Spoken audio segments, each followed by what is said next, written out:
Bacaan dari kitab pertama Raja-Raja. Sekali peristiwa, Nabi Elia bersiap-siap lalu pergi ke Sarfat.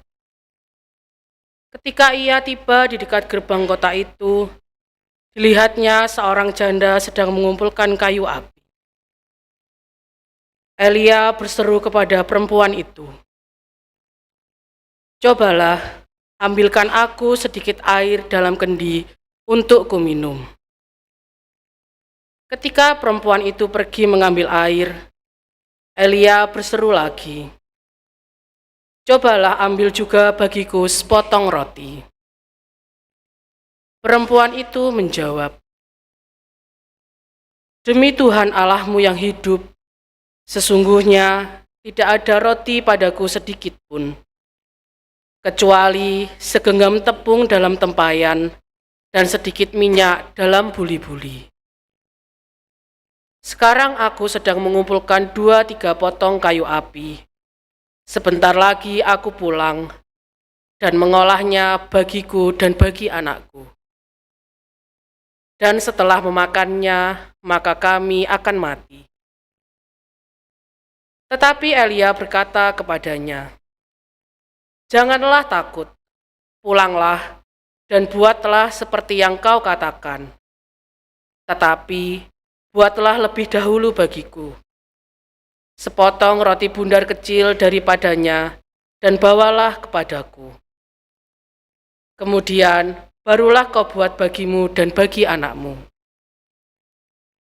Sebab beginilah firman Tuhan Allah Israel, tepung dalam tempayan itu takkan habis, dan minyak dalam buli-buli itu pun takkan berkurang, sampai tiba waktunya Tuhan menurunkan hujan ke atas bumi."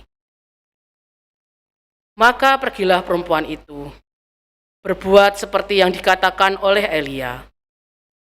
Maka Elia, perempuan itu dan anaknya mendapat makanan beberapa waktu lamanya. Tepung dalam tempayan itu tidak habis, dan minyak dalam buli-buli itu tidak berkurang, sesuai dengan firman Tuhan yang diucapkannya dengan perantaraan Elia. Demikianlah sabda Tuhan. Pujilah Tuhan, hai jiwaku.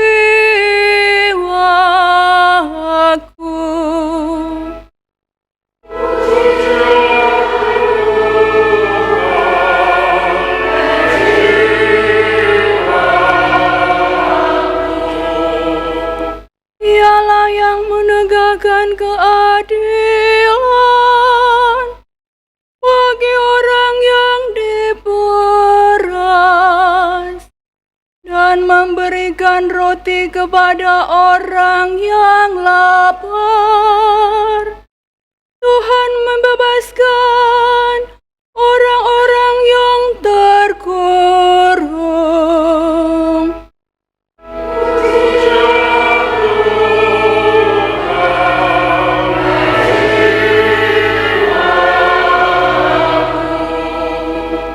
Tuhan membuka mata orang buta.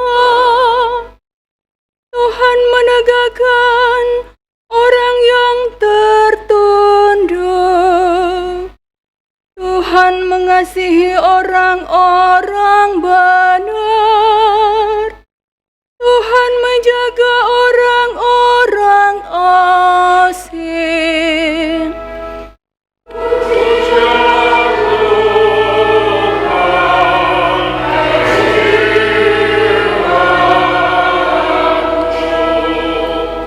Anak yatim dan janda ditegakkannya kembali, tetapi jalan orang fasik dibengkokkannya.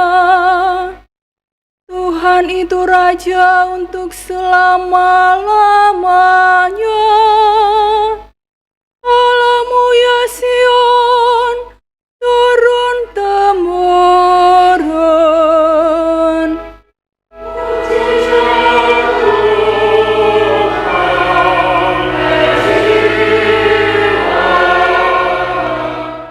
Bacaan dari surat kepada orang Ibrani.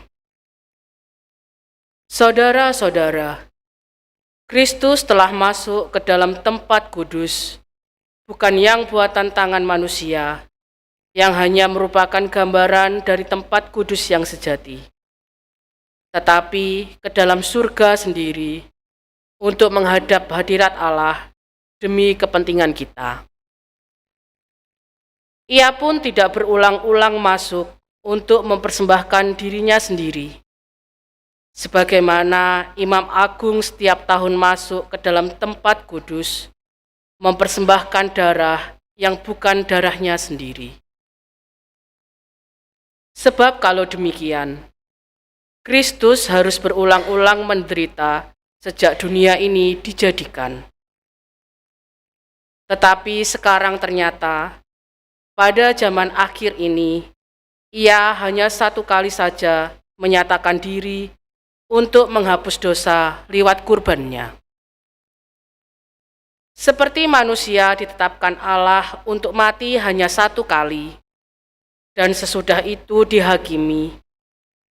Demikian pula Kristus hanya satu kali saja mengorbankan dirinya untuk menanggung dosa banyak orang. Sesudah itu, ia akan menyatakan dirinya sekali tanpa menanggung dosa untuk menganugerahkan keselamatan kepada mereka yang menantikan Dia. Demikianlah sabda Tuhan. Haleluya, haleluya, haleluya, haleluya. Berbahagialah orang yang miskin di hadapan Allah, karena merekalah yang empunya kerajaan surga.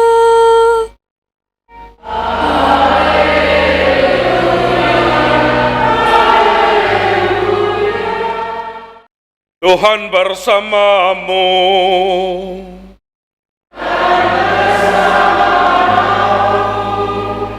Inilah Injil suci menurut Markus.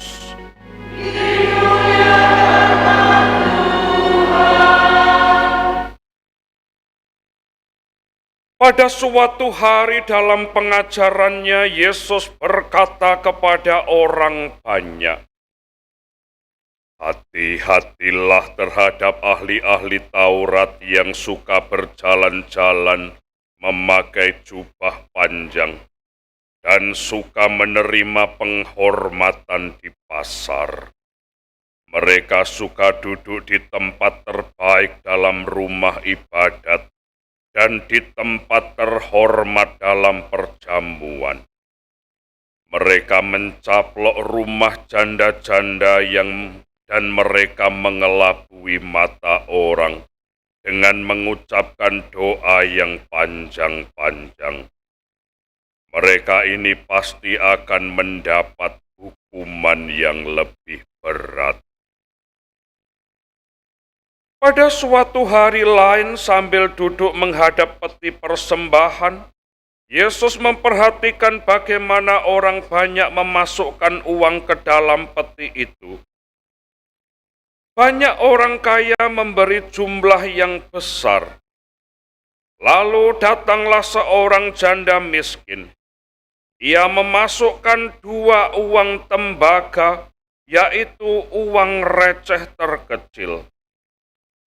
Yesus memanggil para murid-Nya dan berkata kepada mereka, "Sesungguhnya aku berkata kepadamu, janda miskin ini memberi lebih banyak daripada semua orang yang memasukkan uang ke dalam peti persembahan.